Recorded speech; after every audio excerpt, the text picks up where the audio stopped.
Alright, so next we're going to look at factoring simple trinomials. So when we're looking at a simple trinomial, we're just looking at things in the form, that should be an exponent there, ax squared plus bx plus c, where basically that number in front of the x squared is just a 1, so oftentimes it will look like it just doesn't appear. It would just be written as x squared. And the key to this is we want to find a pair of numbers that add to our middle term, the b value in front of x, and multiply to the last term. So let's put that to work. So in this first example, we have x squared minus 6x plus 8. So we want to find two numbers that, let's say, multiply to 8 and add to negative 6. So make sure you include the sign in front of the 6 there.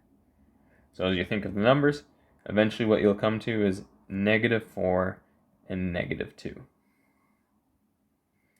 And so then once you've got those pair of numbers, you can write this in factored form, as in we can factor this as x minus 4 times x minus 2. So directly taking those two numbers we thought of and writing it inside a set of brackets. All right, let's take a look at the second one. The second one might not quite look like a simple trinomial because we have that number in front of x squared, but whenever you're factoring, always, I'm going to write this down, always check to common factor first.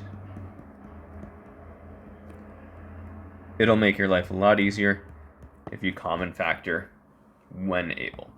So in this case, if you check that out, you're going to see we have a 2, a 4, and a 6. All of them are divisible by 2, so 2 is a common factor.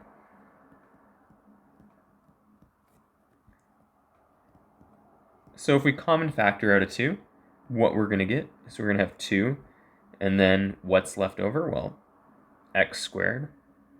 4x divided by 2 is just going to leave you with 2x. 6 divided by 2 is just going to leave you with 3. So you have x squared plus 2x minus 3 in the brackets.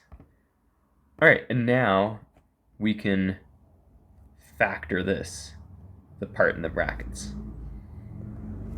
So the part in the brackets is now a simple trinomial. So we can first of all see what multiplies to negative 3, what two numbers, and also adds to positive 2.